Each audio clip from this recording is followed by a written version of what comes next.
Hello everyone, welcome to Grow with Garima NCERT Solutions।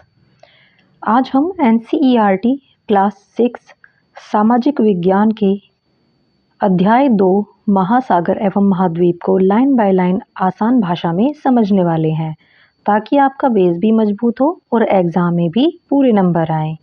चलिए आगे चलते हैं। अब हम शुरू करते हैं आज का अध्याय, महासागर एवं महाद्वीप। देखिए, जूल्स वर्न ने 1870 में लिखा है, महासागर ही सब कुछ है। यह पृथ्वी के 7/10वें भाग पर व्याप्त है। यानी कि यदि यह पृथ्वी है और यह 10% है, तो इस 10% के 7 यानी कि इतने भाग पर पानी है। सिर्फ 3% पर ही पृथ्वी है, वो धरती है जहाँ पर लोग रहते हैं, थल है, बाकी पर जल है। इसकी श्वास शुद्ध एवं स्वस्थ है। यह विस्तृत निर्जन स्थल है या जहाँ मानव कभी अकेला नहीं हो सकता, क्योंकि यहाँ वह जीवन का अपने आसपास ही अनुभव करता है। महासागर प्रकृति का विस्तृत भंडार है। दूसरे शब्दों में कहें तो संसार का आरंभ महासागरों से हुआ है, और कौन जानता है कि इसका अंत इसी में न हो। यह जूल्स वर्न ने लिखा है। चलिए आगे चलते हैं। यहाँ देखिए, कुछ महत्वपूर्ण प्रश्न दिए गए हैं। इन प्रश्नों के उत्तर हम अगली वीडियो में चर्चा करेंगे। अभी आप देख लीजिए, ये है हमारी पृथ्वी। आगे चलते हैं। आइए अब हम ग्लोब की ओर लौटते हैं और इसे धीरे धीरे घुमाते हैं। आप चंद्रमा के लिए पृथ्वी के चित्र को भी देख सकते हैं। आपको सबसे अधिक कौन सा रंग दिखाई देता है?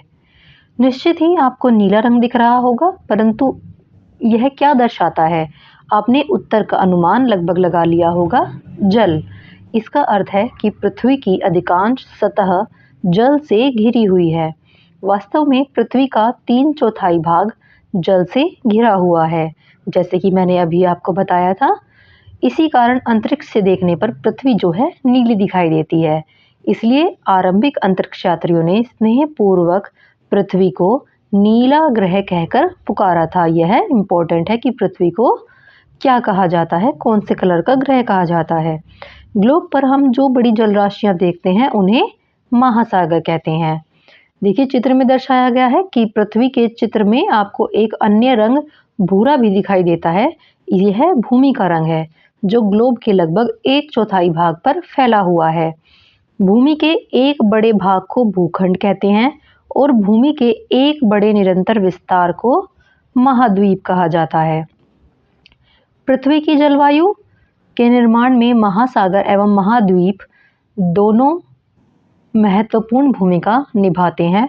ये जीवन के सभी पहलुओं को प्रभावित करते हैं, जिनमें सभी जीव जंतु, पौधे एवं मानव जीवन में सम्मिलित हैं। हम उनके प्रभाव को अपने इतिहास, संस्कृति एवं अपने दैनिक जीवन पर भी देखते हैं।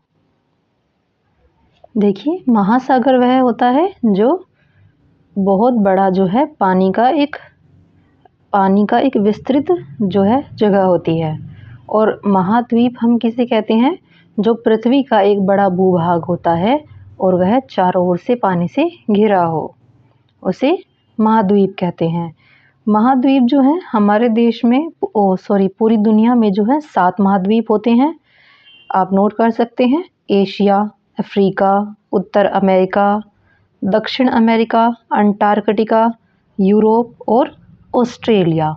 और महासागर जो हैं, कुल पृथ्वी पर 5 महासागर हैं। 5 महासागर हैं: प्रशांत महासागर, 2 अटलांटिक महासागर, तीसरा है हिंद महासागर, चौथा है दक्षिणी महासागर और 5वां है आर्कटिक महासागर। चलिए आगे चलते हैं। अब देखिए, यहाँ पर ध्यान रखने योग्य बात दी गई है, इसे समझते हैं।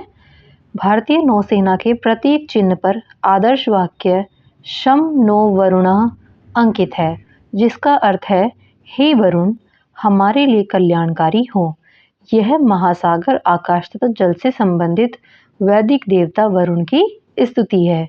यानी कि जो हमारे वेदों में जो हमारे वर्णित हैं वैदिक देवता वरुण देवता, उनके बारे में लिखा हुआ है कि हे वरुण, हमारे लिए कल्याणकारी हो, यानी कि हमारी रक्षा करें और हमारा कल्याण करें। आगे चलते हैं, पृथ्वी पर जल एवं भूमि का वितरण। देखिए, जैसा कि हम देखते हैं महासागर एवं महाद्वीप उत्तरी और दक्षिणी गोलार्ध में समान रूप से वितरित नहीं है। यानी कि दक्षिणी गोलार्ध और उत्तरी गोलार्ध में जो है पृथ्वी और पानी की जो वितरण है वो बराबर नहीं है। ये देखिए, ये उत्तर ध्रुव है, ये उत्तर ध्रुव है और ये दक्षिणी ध्रुव। इसमें ये जो भूरे सा कलर का दिया हुआ है ये हमारा भूखंड है, भूभाग है, और बाकी जो ये नीला नीला है ये सभी जल है। देखिए, अब इसके बारे में थोड़ा समझते हैं। देखिए, यहाँ कह रहा है कि हमने चित्र में जो दर्शाया है, 2 मानचित्रों का परीक्षण करते हैं। यहाँ भी नीले रंग से महासागरों एवं उनके छोटे छोटे विस्तार जैसे सागर, खाड़ी आदि को दर्शाया गया है। देखिए, सागर क्या होता है? सागर वह होता है जो महासागर का एक छोटा हिस्सा होता है, जो चारों तरफ से तो पानी से ही घिरा रहता है, आंशिक रूप से जो है भूमि से घिरा होता है। और खाड़ी किसे कहते हैं? खाड़ी होती है समुद्र के अंदर की ओर घुसा हुआ जो एक भाग होता है।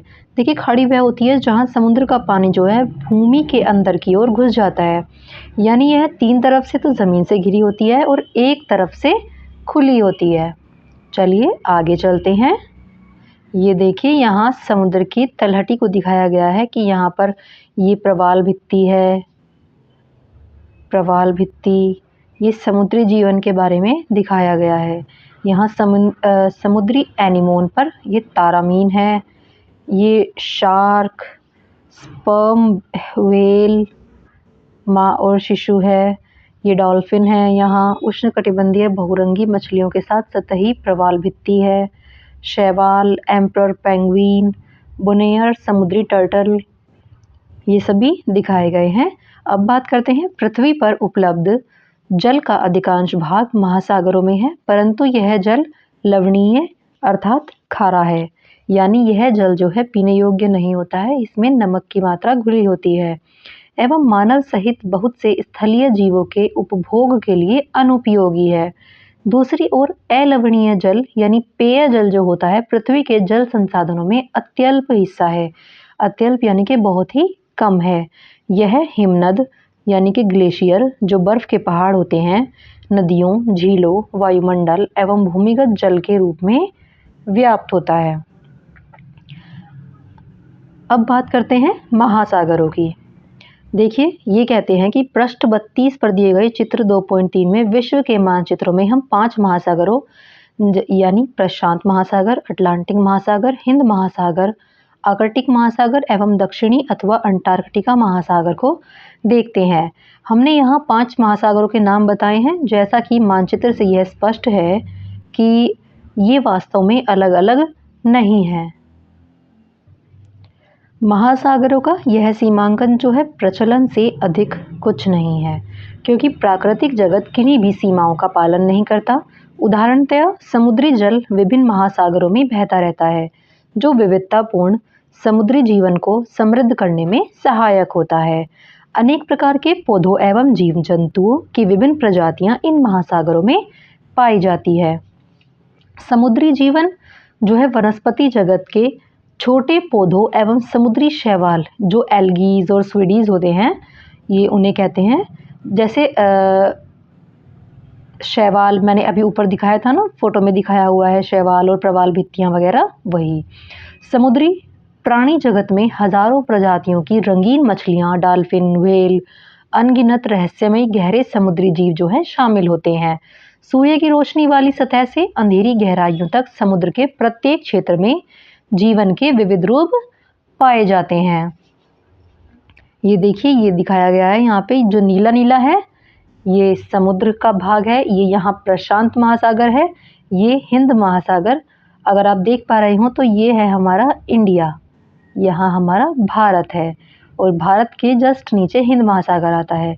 यहाँ दक्षिणी महासागर है, ये अटलांटिक महासागर, और ये प्रशांत महासागर का ही हिस्सा है इधर। चलिए आगे चलते हैं।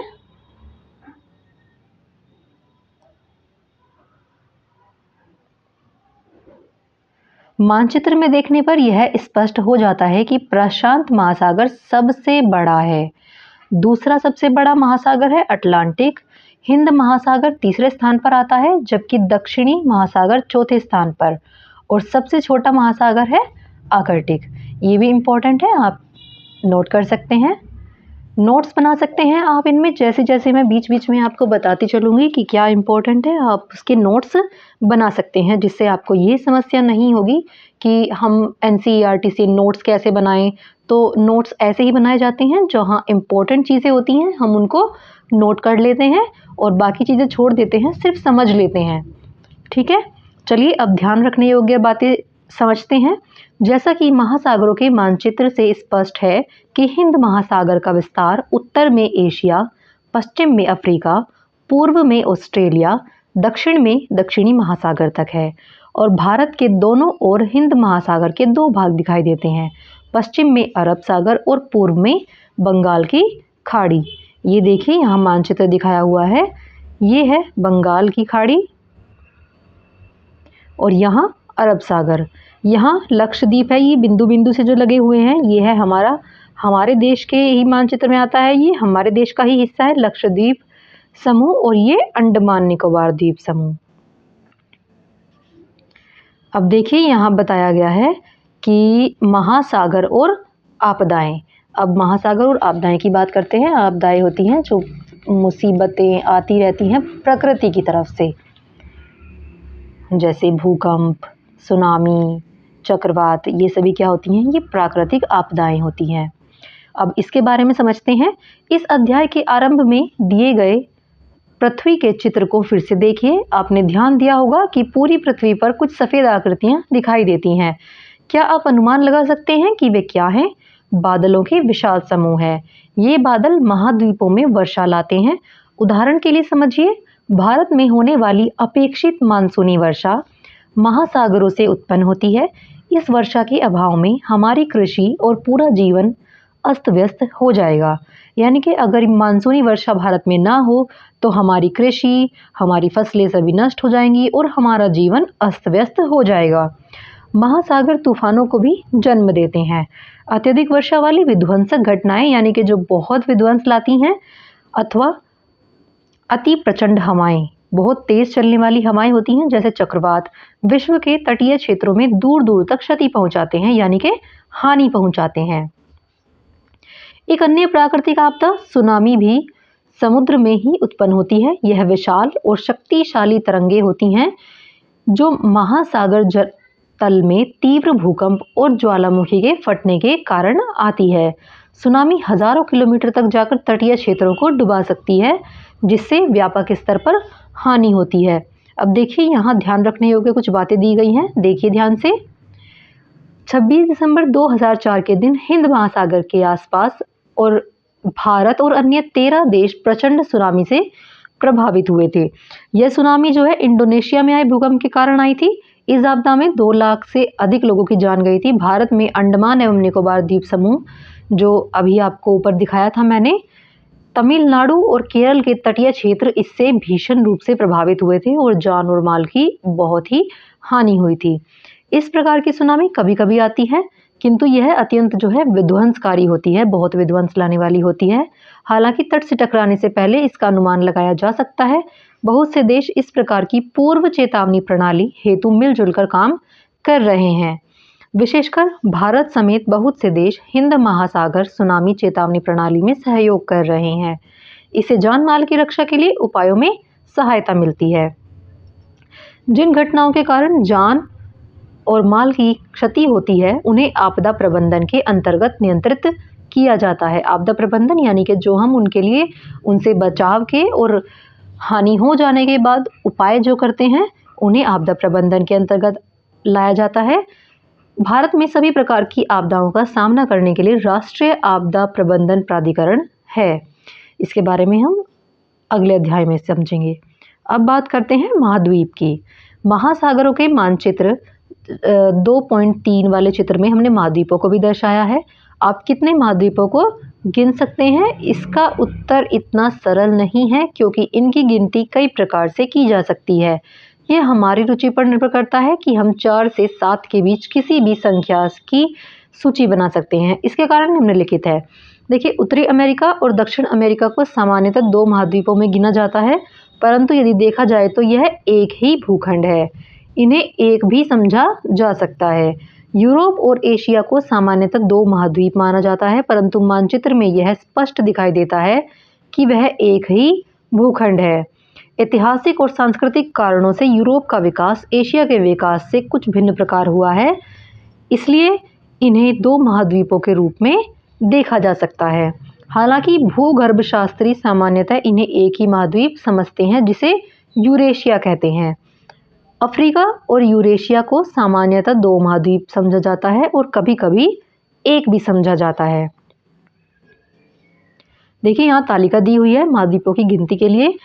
ये कुछ लोग 4 महाद्वीप मानते हैं: अफ्रीका, यूरेशिया, अमेरिका, अंटार्कटिका और ऑस्ट्रेलिया। 5 महाद्वीप मानते हैं कुछ लोग: अफ्रीका, अमेरिका, अंटार्कटिका, ऑस्ट्रेलिया और यूरेशिया। कुछ लोग 6 महाद्वीप मानते हैं: अफ्रीका, अंटार्कटिका, ऑस्ट्रेलिया, यूरेशिया, उत्तरी अमेरिका और दक्षिणी अमेरिका। पर एक्चुअल में सभी जो है 7 महाद्वीपों को मान्यता दी गई है: अफ्रीका, अंटार्कटिका, ऑस्ट्रेलिया, एशिया, उत्तरी अमेरिका, दक्षिणी अमेरिका और यूरोप।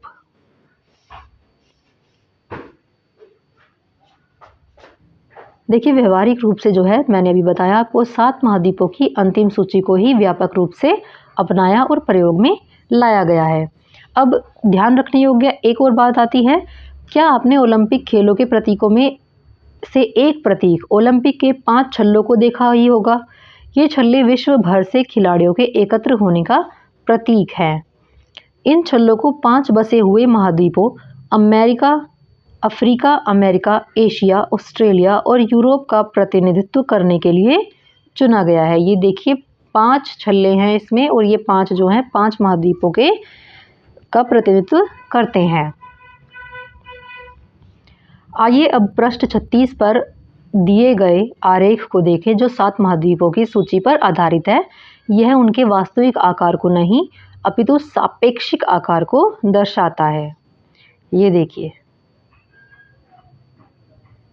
ये इसका सापेक्षिक आकार दिया गया है। चलिए आगे चलते हैं। अब बात आती है द्वीप की। द्वीप क्या होता है? यदि आपने इस अध्याय के आरंभ में दिए गए 2 मानचित्रों को ध्यान से देखा हो तो आपने पाया होगा कि महाद्वीपों में संपूर्ण भूखंड सम्मिलित नहीं है। भूमि के कुछ टुकड़े, छोटे छोटे भाग जो हैं छूट गए हैं। चारों ओर से जल से घिरे होने के कारण इन भूखंड को द्वीप कहा जाता है। महाद्वीप भी चारों ओर जल से घिरे होते हैं, किंतु आकार में महाद्वीप भी जो है चारों ओर जल से घिरे होते हैं, किंतु आकार में बड़े होने के कारण उन्हें द्वीप नहीं कहा जा सकता। इस ग्रह पर विभिन्न आकार के लाखों जो हैं द्वीप हैं। अब ध्यान रखने कुछ योग्य बातें हैं। देखिए, विश्व का सबसे बड़ा द्वीप जो है ग्रीनलैंड है। उसके आकार को समझने के लिए आपको भारत के सबसे बड़े 10 राज्यों के क्षेत्रफल को जोड़ना होगा। भारत में 1300 से अधिक द्वीप हैं। इनमें मुख्य रूप से 2 द्वीप शामिल हैं। 2 द्वीप समूह हैं: बंगाल की खाड़ी में स्थित अंडमान और निकोबार द्वीप समूह और अरब सागर में लक्षद्वीप द्वीप समूह। जैसे कि अभी हमने ऊपर देखे थे ना, जैसे मैंने बताया था कि यहाँ बिंदु बिंदु से लगे हुए हैं समूह। इन्हें इसलिए कहते हैं क्योंकि ये बहुत सारे द्वीप हैं छोटे छोटे, और इनके समूह का नाम है लक्षद्वीप समूह। और इधर बंगाल की खाड़ी में, भारत का नक्शा ऐसे ऐसे है ना, तो इधर बंगाल की खाड़ी में यहाँ अंडमान निकोबार द्वीप समूह है।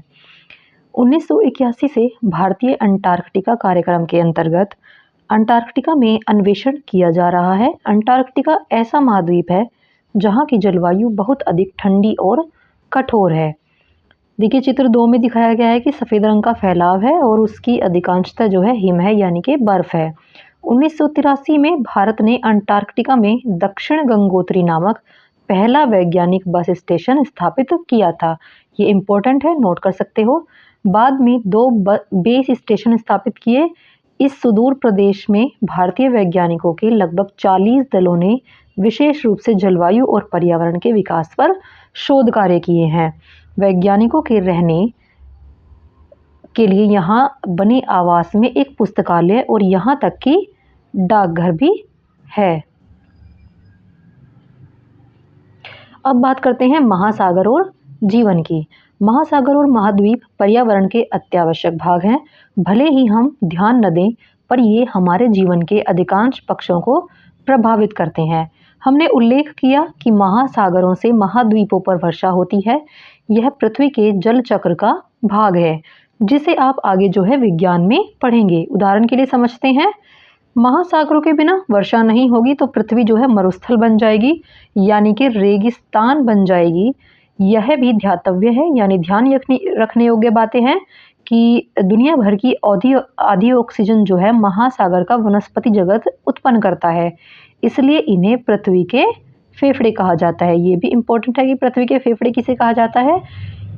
इस प्रकार महासागर जलवायु को नियंत्रित और पृथ्वी पर जीवन को बनाए रखने के लिए महत्वपूर्ण जो है योगदान देते हैं। महासागर अनेक प्रकार से मानव जाति को प्रभावित करते हैं। आरंभिक काल से ही एक जगह से दूसरी जगह जाने, सभी प्रकार के सामानों के व्यापार, सैनिक अभियान संचालित करने और भोजन हेतु मछली पकड़ने के लिए लोगों ने महासागरों और सागरों की यात्रा की है। महासागरों ने पूरी दुनिया के तटीय क्षेत्रों पर रहने वाले लोगों की संस्कृति को भी पोषित किया है। उन सभी संस्कृतियों की किंवदंतियों और कहानियों में समुद्र, समुद्री देवताओं और देवियों, समुद्री दैत्यों और समुद्र के कोशों, महासागरों के खतरों और उनके आशीर्वाद की बातें मिलती है। यानी कि जो उनकी संस्कृति को जिस चीज़ों में लिखते हैं और जो उनकी कहानियाँ हैं, उनमें उनके आशीर्वादों की बातें और कहानियाँ जो हैं मिलती है। अब ध्यान रखने योग्य बात है, ध्यान से समझिएगा। हमारे प्रतिदिन के जीवन में महासागर की महत्वपूर्ण भूमिका को याद रखने के लिए संयुक्त राष्ट्र ने 8 जून को विश्व महासागर दिवस के रूप में घोषित किया है। 8 जून।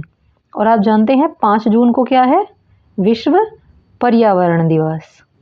ये दोनों ही नोट कर सकते हैं आप, क्योंकि महासागर भोजन और औषधि के प्रमुख स्रोत और जैव मंडल के महत्वपूर्ण भाग के रूप में हमारे ग्रह के फेफड़े के रूप में कार्य करते हैं।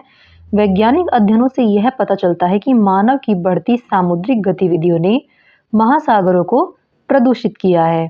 हम जो है प्रतिवर्ष लाखों टन प्लास्टिक कचरा समुद्र में फेंकते हैं, जो समुद्री जीव जंतुओं का जीवन संकट में डालता है। प्रदूषण के और भी बहुत से प्रकार होते हैं। परिणाम स्वरूप समुद्री पर्यावरण पर खतरा मंडरा रहा है। समुद्रों में आवश्यकता से अधिक मछली पकड़ना भी समुद्री जीवन के पतन का एक और कारण है, यानी कि समुद्र के जीवन का जो हानि हो रही है उसके पतन का एक कारण है।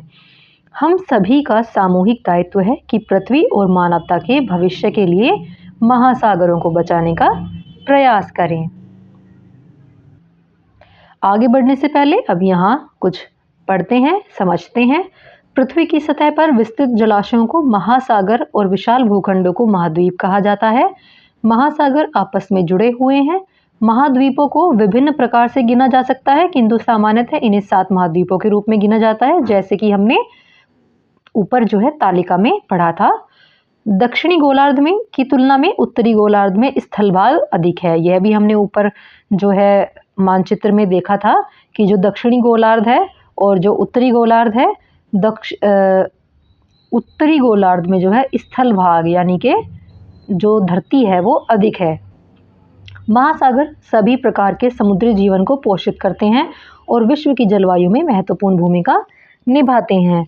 अत्यधिक मानवीय गतिविधियों के कारण इन पर गंभीर प्रभाव पड़ा है और इन्हें सामूहिक रूप से संरक्षित करने की आवश्यकता है।